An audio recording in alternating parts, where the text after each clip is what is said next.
Hey y'all, welcome to M-Flight. I'm Samir. In case I didn't remind y'all, the last time I'm Samir, I'm in downtown Tucson. Just chilling right now, but tomorrow I'm gonna take you guys to Pima Air Museum. We're linking up with a host, Brad. He's gonna show us around and tell us about the planes that I can't tell y'all about, so we're both gonna learn.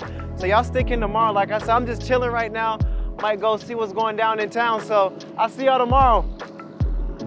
Woo!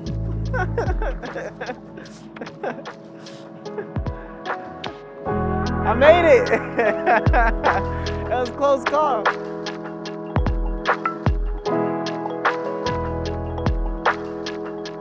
Hey, good morning, y'all, and welcome back to M-Flight. I'm Samir, and I'm at the Pima Air Space Museum. We're getting an exclusive tour. It's like 7:30 in the morning. Look at this, guys.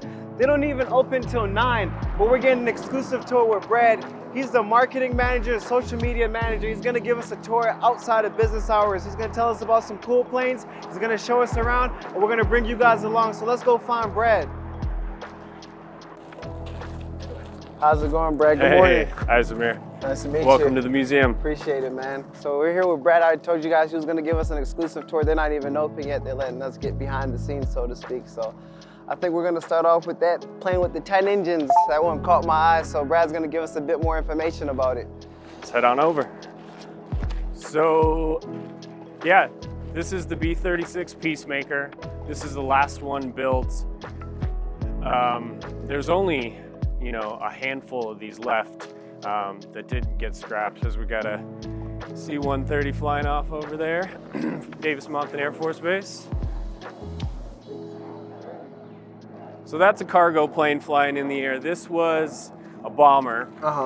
We put this into service so that we could potentially carry a nuclear weapon from the United States to the Soviet Union if need be. We never had to use it, so it did hold true to its name, the Peacemaker, since it was actually more of a deterrent to war than used in war. We never had to use this in anger. 230-foot wingspan. It's the biggest wingspan of any plane we have here. It's the biggest bomber we've ever put into, the United States has ever put into service. It really is a beast. And they operate all engines at the same time when they're flying it, or? They would use the jet engines mostly for takeoff or a speed boost, or if it needed to climb elevation. So it would run the 6 propeller, all the time. It does have a reputation for having engine trouble, so people that worked on these planes gave it lots of nicknames. 6 turn and 4 burn-in is its most common nickname. And like some type of radar under? Or? Yeah, radome there. I mean, these wings are so large, you can actually, it's kind of hard to tell from right here, but you can actually walk into those wings. Wow. So they would actually walk in and towards the end, crawl, but they would go inside to work on the engines. Oh my goodness. And the fuel is also kept in the wings, so I'm just trying to imagine where the fuel bladder would be versus how people walk in there. Yeah, there's a lot of space. Like a track almost that goes through. Oh, okay. That get to the end, you're crawling, but just right along. We call that the Mohawk. There's a lot of stuff on top and at the bottom, so. The EC-121 is an airborne early warning, so that's why the big radome underneath and on top. This type of plane is actually the first to send out an early warning and stop fighter aircraft from reaching to the ships that it was in controlling. That's a King Air. I was telling Lucas, I used to fly the King Air 90s for Medvac. Oh, cool. A shorter one out of Charleston, South Carolina. We used to get surgeons, 1 surgeon and 2 nurses on board. They would get like hearts and livers and organs. That was previous work. Yeah, such a variety. And we'll get visitors that have such a personal experience with some of these planes. Oh, yeah. It's really cool, and veterans that start talking about their experiences that maybe have never shared that with their family before. Right. And we do have something about anything that flies almost, so it's military, it's experimental, it's medevac, it's I mean a little bit of everything, and it's an international collection. So not only do we have all the famous American planes, but we've got MiGs and right. anything that we can find that seems worth putting on display.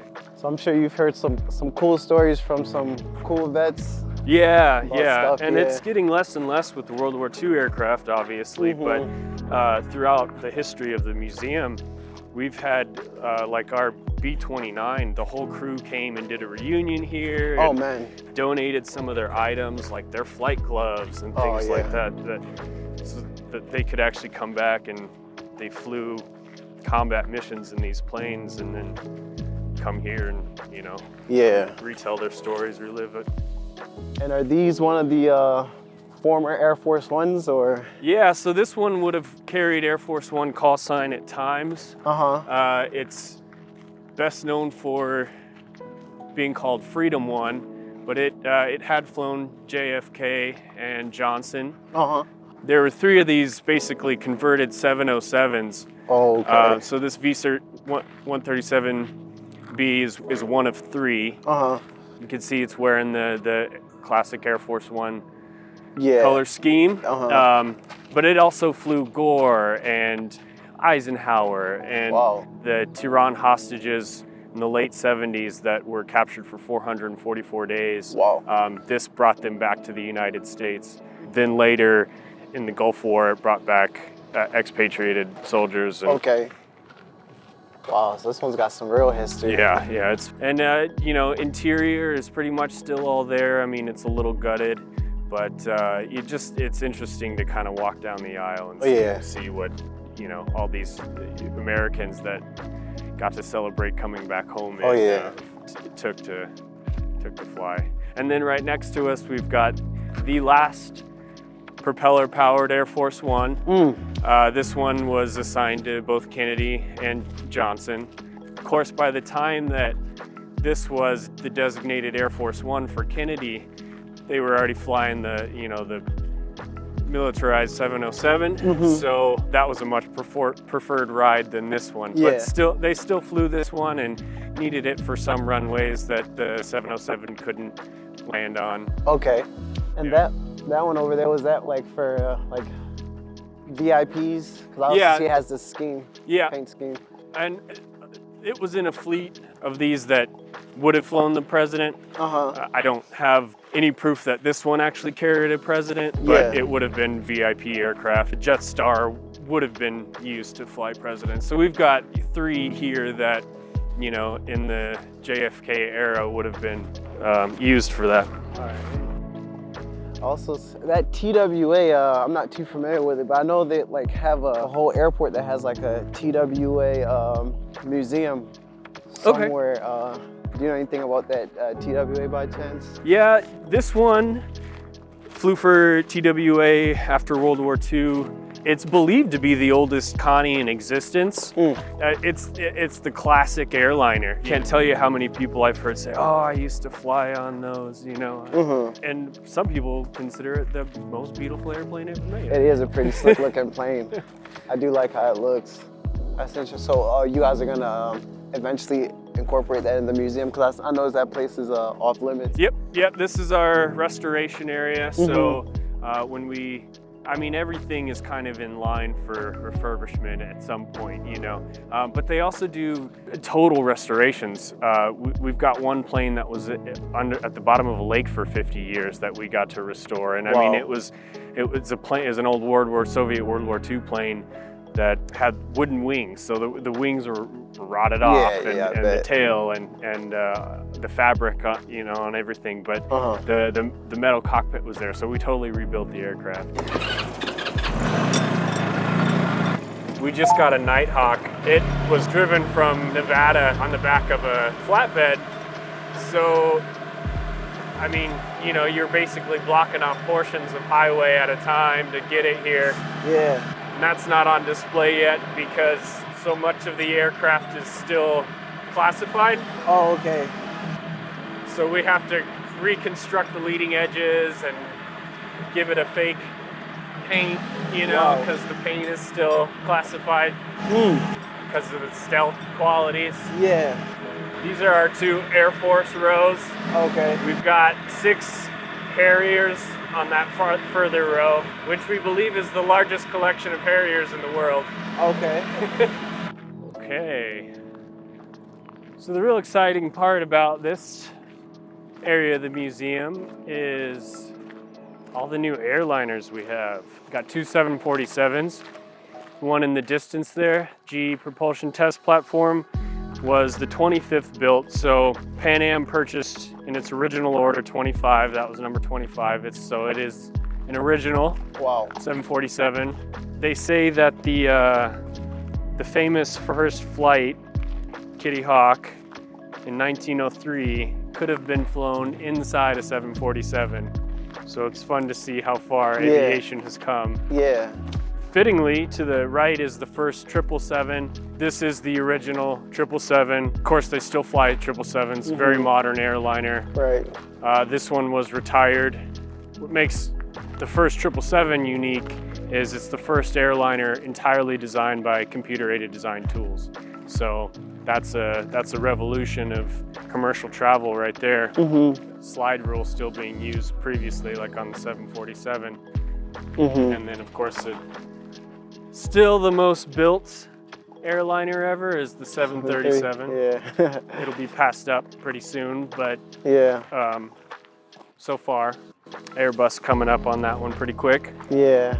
DC-10, it's the oldest DC-10 in existence. This one flew commercially and then was donated to the Flying Eye Hospital, Orbis. Basically, they converted it into a space to complete their mission, which is combating blindness around the world. They'd fly into these regions where eye surgery wasn't possible, teach local doctors how to perform the surgery, and then save their eyesight. So what we would consider almost routine would cause blindness in other parts of the world. So Orbis is the corporation that does that, the nonprofit, and they fly a newer version now, but donated this one. This is one that occasionally we do give tours inside. It does have power. Oh wow. So you can walk through, when we are able to open it up, you can walk through, you can see the surgical suite, there's hospital beds, there's a classroom for the surgeons. And every kid gets their surgery on the plane. Not just kids, but commonly that's a lot of what they target to help is kids. They get their surgery, their recovery on board, they give them a teddy bear, and save their eyesight. That's good work. And then what we just kind of casually walked past was Sophia. It's the museum's newest addition. It's a 747 SP, which special performance is what that stands for. It's basically a shortened 747 with a taller tail. Idea was to make it more efficient for long duration flights than something like the 747-100, and you can see the difference. It almost looks too short, Yeah, it does look kind of funny. Not too many of them built. This one was used by NASA and DLR, the German space agency. They dropped a nearly 20-ton infrared telescope in it, would fly at above 99% of infrared blocking atmosphere. And explore space. It's notable for finding ice on the moon, evidence of ice on the moon. All sorts of really big scientific breakthroughs that just weren't possible with any other instrument we had.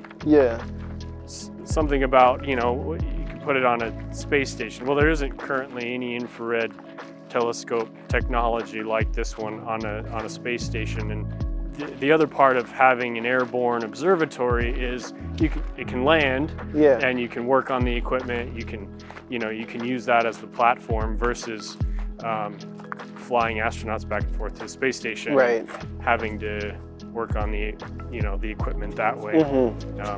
So there isn't currently any airborne observatories. That void is yet to be filled, but that was the last one in that history of space exploration. A lot of these planes look like P-51s. Like, I would say that was a P-51 if you ask me. Yeah, I mean, true. And it's a later model Spitfire. Okay. But not exactly what I would think of when I see a Spitfire, mainly because of the wing shape.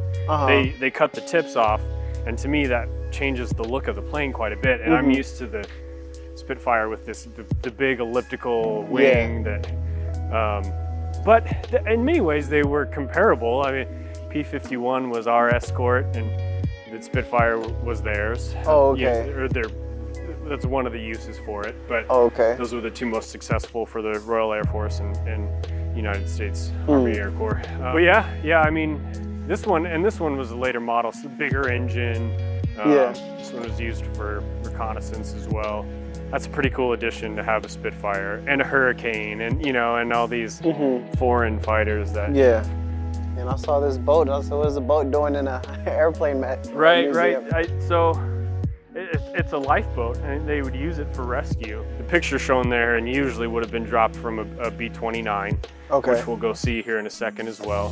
So instead of having a bomb payload, it was a lifeboat to get the boat to where they would need to be, whether you're picking up downed pilots or rescuing from Navy ships. You wouldn't always have that available to you unless you just airdropped it in. So that's why they use these. And these, okay, so they are powered. I see it goes 8 knots. Yeah. So, but the engine's not in this one, right? I don't think so, no. Okay. This one's kind of a fun display. This is technically the world's first flight simulator. This is how they trained pilots in World War II. You either, at the time, you either put them in the plane and taught them, kind of like a dad pushing a kid on a bicycle, like, go for it, kid. Forced to learn, Or they developed this, and it essentially just uses kind of like a pulley system and everything, and then it communicates it over to this contraption, and it would map out what the pilot is doing. Countless lives saved because of this invention. Oh yeah, and we're still using some version of it today. With Sims, The need for a flight simulator will never go away. Right. And that's the world's first. That's pretty cool.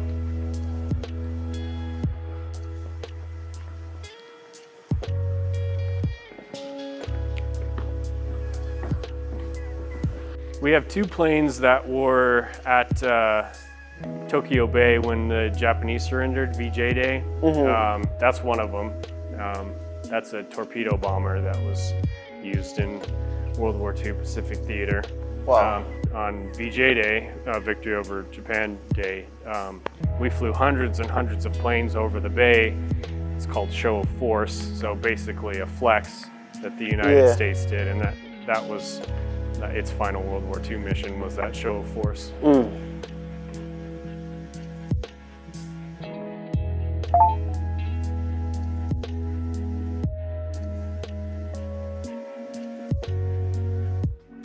Probably my favorite hangar, personally.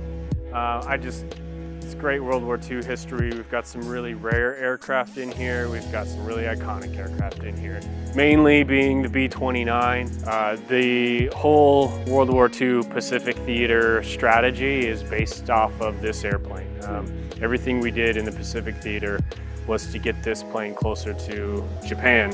Pretty innovative airplane. It was the first bomber to use cabin pressure. It was the first to use remote control guns, so you don't have that classic ball turret on this one. Missing. If you could walk underneath, you can see where the tube, because it was pressurized, where they would go from one cabin to the other, just crawling through that tube. This is the bomb bay. Each one carried 16 bombs, so 32 in total, and you can see one of them here. Oh my goodness. Wow. This is one of the planes where the crew at some point had come and visited and donated items. There's a patch on the airplane just at the top right of the star, the emblem there. See that patch? Well, it took some flack, and the crewman just stuffed his glove in it, and he ended up donating the gloves. Sheesh. So that's some of the B-29 crew that flew this plane. 32 combat missions, This is the other plane that was at the Show of Force flyover on VJ Day. They flew this B-29 over, and that was its final mission in World War II as well. Yeah. We've got some really interesting kamikaze aircraft here. This one on the left, the landing gear would drop off after takeoff, so it was never meant to land. Oh my goodness. Basically, the idea being Japan didn't want to keep losing their fighter planes to do these kamikaze missions. So they started building really cheap, purposely kamikaze planes. Dropping the landing gear is one way to do it. Another way is it's basically a human-guided missile. There's a bomb on the front of these, and then it would be dropped from a bomb bay, kind of like the boat. Yeah. But it would be dropped from the bomb bay of a Japanese bomber, and they would essentially just guide it to its target. That's intense. Wow. P-51 here. This is the Mustang. This is the American fighter of World War II. This one here is made up of several P-51D, which is the most common Mustang. But because we built it essentially out of different versions, it doesn't have one true identity. So we decided to paint it as Bad Angel, which is one of the coolest stories of a P-51, in my opinion. If you look on the markings, it's got the Nazi, the Italian, Japanese, and American kill markings. Lieutenant Kurtz, who flew Bad Angel, is one of only 3 American pilots to have the trifecta Axis kills to kill Nazi, Italian, and Japanese aircraft. He didn't turn on his country and shoot down an American plane. What happened was he was following a Skytrain, and the Skytrain was running out of fuel and it lost its communications. It was heading towards an airstrip that had been taken over by the Japanese. Without the communications, the Skytrain pilot didn't know it had been taken over. If they had landed there, everyone would have been tortured or killed on the plane. So Kurds reacted, took out the aircraft's engines, forced it to land over water. Everyone was rescued. He essentially saved 13 people's lives by shooting down a plane so accurately that it just took out the engines. Wow. So they gave him an American kill marking. The real ironic part of the story is there was nurses on board, and he married one of the nurses after he shot her out of the sky. What a love story. Yeah, my hero, right? Right. P-51D, like I said, most built version of the Mustang, and it had such a good range for a fighter during World War II that it was the only fighter that could make it from England to Berlin to cover the bombers that were taking out the Nazi targets. So really used, really famous plane. I was introduced to the P-51s through the Red Tails. Tuskegee Airmen. What the Red Tails flew. Yeah, another great story behind the P-51, and it's got so many. It's just such an iconic.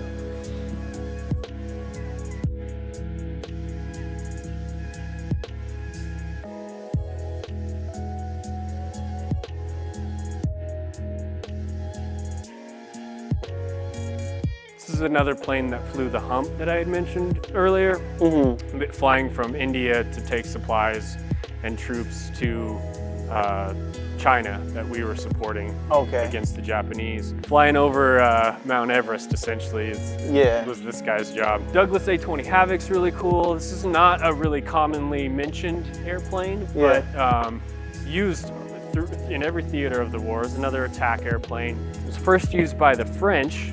It's an American plane, but the French were the first to use it, and they liked it so much that it caught on to every nation. The Russians flew it, Royal Air Force, United States, everyone was flying this plane in World War II.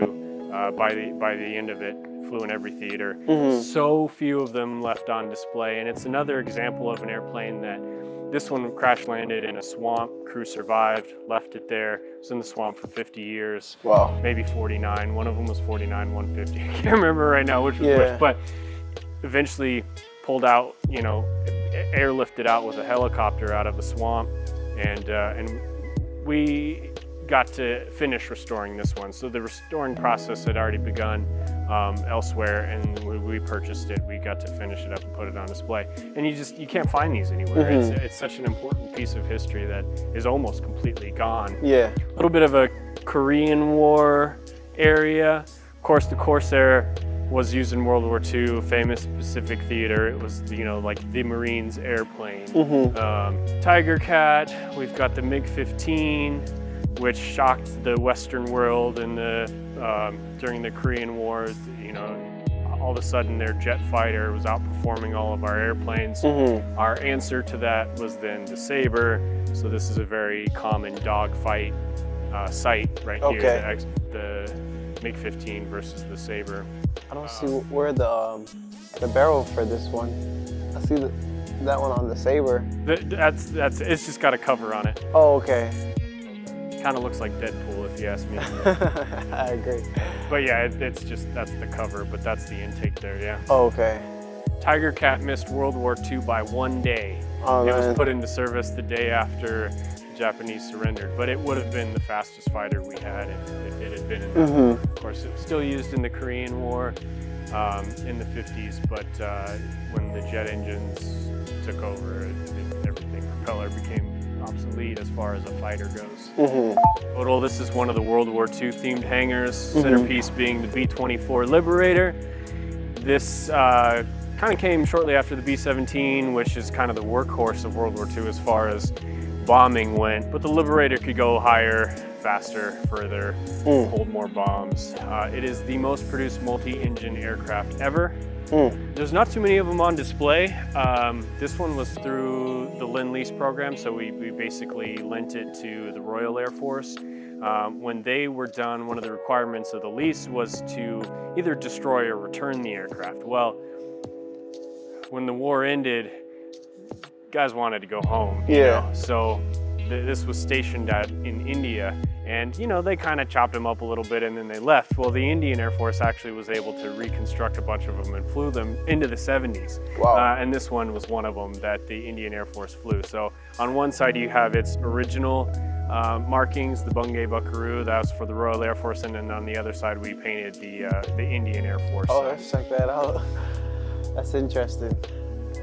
How'd they get it back from them? Is it like a negotiation or? Yeah. We purchased it from the Indian Air Force. But the funny thing is this is a story in itself. Getting it back in the 70s, you're flying a World War II relic across the world from India to the United States. Yeah. Getting a bomber through the Middle East at the time. I mean, this thing was intercepted by fighter pilots going, no, you can't fly this here. Yeah, I can imagine, as much planning as you can do, you're still flying a World War II bomber across many, many countries and borders. And I'd hate to be the pilot flying that, right, and getting intercepted.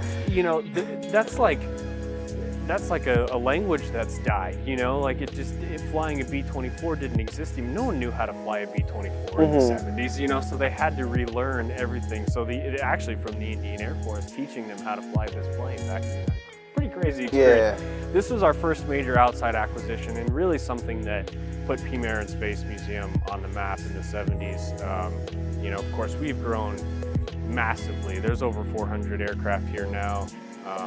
We're on an 80-acre property, but at the time, when we had 50 planes, having a B-24 was a great thing to have. Yeah, this thing's pretty slick.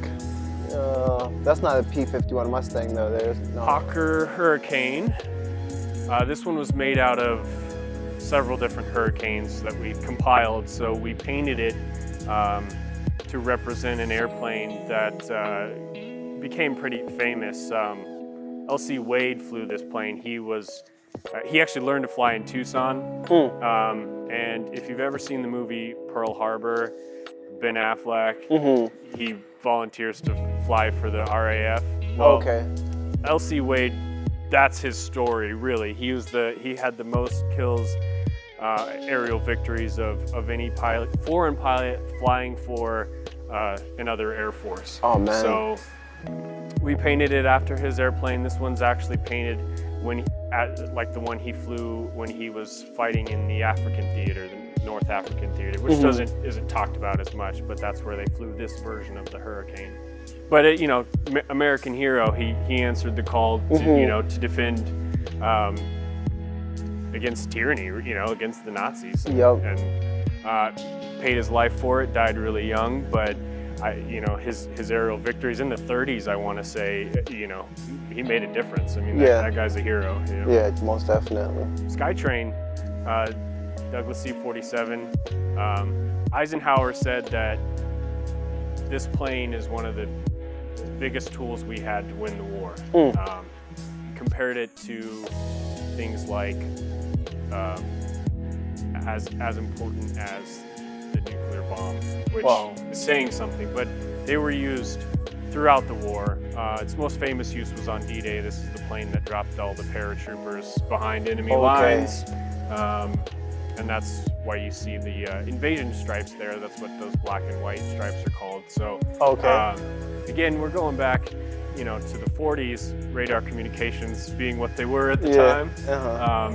They just wanted a way to be able to recognize friendly aircraft, and so that's the method that they use. So when you see those black and white stripes, you're almost guaranteeing that was a plane for D-Day. June, I want to say 6, 1944. You might have to fact check me on that one and write the correct date underneath. But yeah, this is the oldest. It's another one. It's the oldest in existence, the oldest Skytrain in existence. It did not fly at D-Day, but that's how it's painted. But this one did fly during World War II and troop transport. But they use it in every theater, European, Pacific.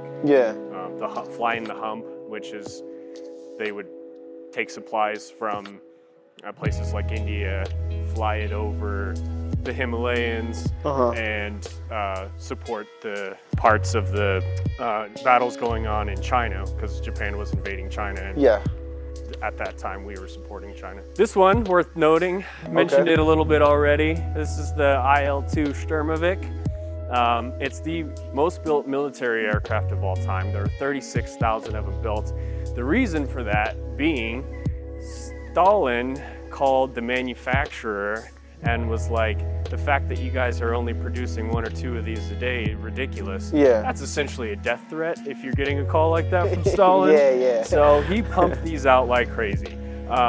Stalin considered this plane, I think the quote is something like, it's as important as bread and water to our soldiers. So this was an attack aircraft, Soviet. This one in particular was on duty at Siege of Leningrad. There was a Siege of Stalingrad, but Siege of Leningrad, so modern day St. Petersburg.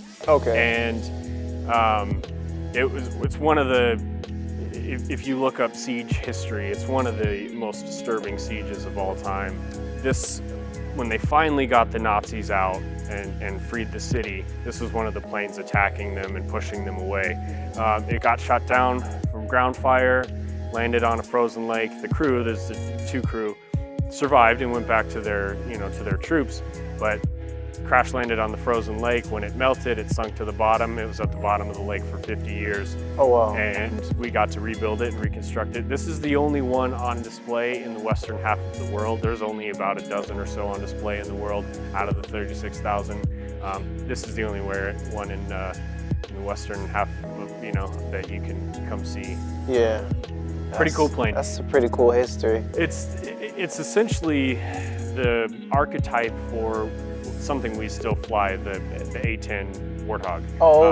You have a tank for a fuselage, and then attack aircraft. That's interesting. You guys have a few A-10s here, huh? That's pretty cool. Well, we have one A-10, and then we have the cockpit that was used in the Terminator movie. So it's not the full one, but just the cockpit.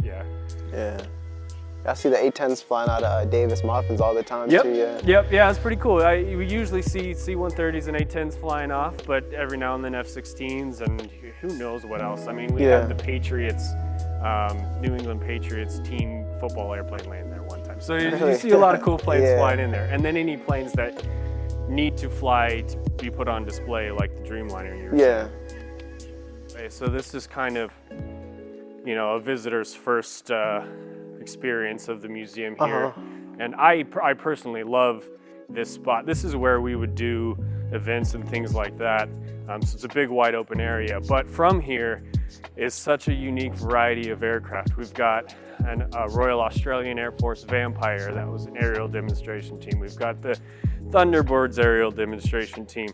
Blue Angels, there's the Royal Air Force aerial demonstration team, that's the Hawk. They still fly those. You've got the Huey, the classic Vietnam War. You've got F-14, Canadian-built Sabre. This is just such a unique place to look around. Yeah. So definitely some iconic aircraft in here, and that's kind of the theme of this hangar, is just pop culture, iconic. The F-14 was famous from the movie Top Gun. Yeah. It's I like, great to have one. I think the reaction we get is it's super recognizable. Everyone knows it. It's bigger than people think. Yeah, that's what I was surprised to see. And then you get a look at the wings swept back. So, you know, when this, depending on speed and everything that it was flying, these wings extend out. So even bigger than it is on display. This one, I'm told, was, it served, you know, in the Navy, but it was also one of the ones that they used in the movie Top Gun, the original Top Gun. Oh, wow. Not one of the ones flying, but it was like in the background, a stand-in almost as one of the airplanes. So Yeah. kind of, it had its 15 minutes of fame. A quick question on that simulator, was that actually used for pilot training? Yeah, Okay. yeah, a lot of the stuff that you can get into here was used for something, whether it was pilot training like that one, or not that you can climb into it, but you'll see right next to it the nose of the warthog that they used in the Terminator movie. So, so Huey, classic. UH-1M is this version. Get a nice look at the cutaway of the engine. I mean, this is maybe the most famous helicopter in the world. It's the most produced American helicopter of all time, over 16,000 built. Still using them, different reasons. Originally designed for medevac. Due to its use in the Vietnam War, it became a little bit of jack of all trades. For, you know, one of the first versions of an attack helicopter, and troop transport, medevac, and cargo, and all kinds of things. Heavily used, loved, especially, you know, if you're a Huey pilot, you love flying the Huey. Oh, wow. Super recognizable sound. You can see the blades on the rotary. Pretty thick. Yeah, so you would get this womp, womp, womp, womp, womp. Oh, okay. We just walked through the Women in Flight gallery. A lot of these planes were either famous, like that's the type of plane Amelia Earhart tried to circumnavigate the world. Lockheed Model 10. A lot of them were donated by famous women pilots, things like that. Yeah. There's the museum exit. So as you're leaving the museum, you get a taste of the Blackbird. Fastest air-breathing plane ever built, probably that ever will be built, because there's no need really to build a plane this fast anymore. We use satellites now, but this was aerial reconnaissance. Great plane. It's made of titanium alloy. When we were building these, the United States didn't have enough titanium to build them, so we covertly purchased it from the Soviet Union and then built the SR-71 and then went and spied on the Soviet Union with their own titanium. I was always wondering what that, I thought it was a separate engine, but that's not the case. It's a drone, so what they would do, this isn't the model that it worked on, but there was a version of the Blackbird family that had a pylon on top, and then they would put the drone on top of the Blackbird and launch it off of that. Oh, okay. Wasn't a super successful mission, so it's not highly known. I think there's only one, I think it's the M21 is the designation. I think there's only one of those on display in the world, but we were lucky enough to get the drone to put on display. This is, again, another example of the oldest surviving Blackbird. It's also the only YF-23C, because it was an SR-71, so it was designed for air reconnaissance used by the CIA. It was still highly classified. So this one had to be used by NASA for some testing. So they redesignated it to make it not seem like a covert aircraft. Named it a fighter, which it wasn't. Right. And NASA tested this one for a while before returning it to the Air Force.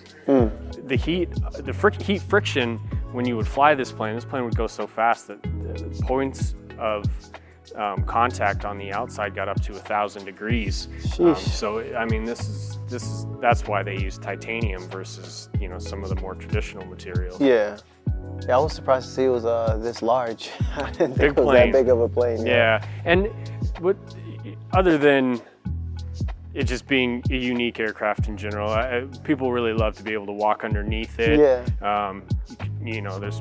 You can touch it at certain points, see what the cockpit would look like. We've got all kinds of stuff on display, like the engine start, sound effects and all that. The parachute that it used to land. You get to see the engine on the outside. And I think one of those boat planes, I don't know if you can, those amphibious, either one of them. I think there's 3 of them over there. Well, yeah, we've got the Martin Mariner just over here, which is the only surviving example. It kind of joined in the role of the Catalina is the really famous World War II amphibious plane. The Mariner was a flying boat. This is the only model of the Mariner that was amphibious. At the time, this would have been the largest amphibious aircraft in the world. But yeah, only one survived. There's a couple in pieces around, but essentially you've got this one and that one. But that's basically what became of the Mariner. It was a great airplane, but just end of World War II, not everything was looked to be saved. And, so we're lucky to have this one on display. And by chance, okay, that was recovered at Lake Washington?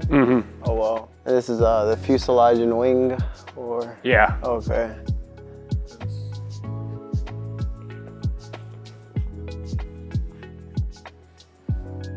The tail. The tail, okay, yeah, that makes more sense, yeah.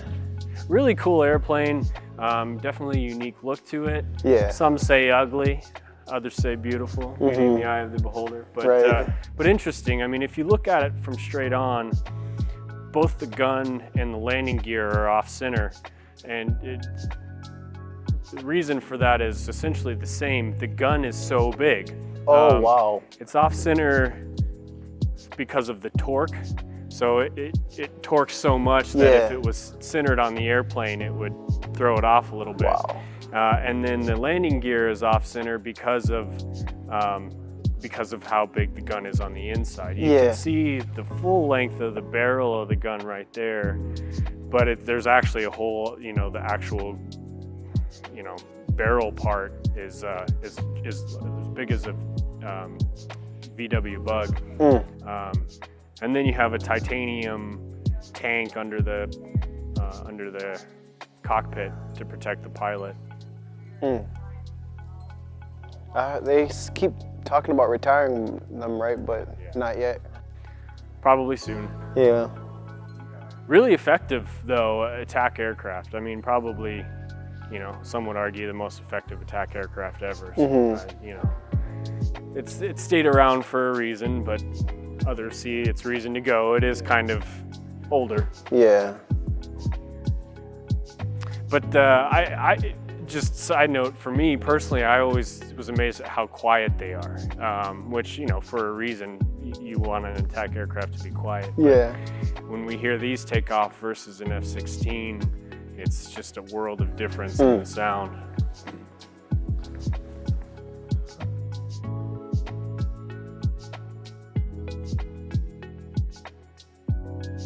All right, and thanks for the tour. That was really informative. We appreciate you having us. And this is Brad, like I said earlier.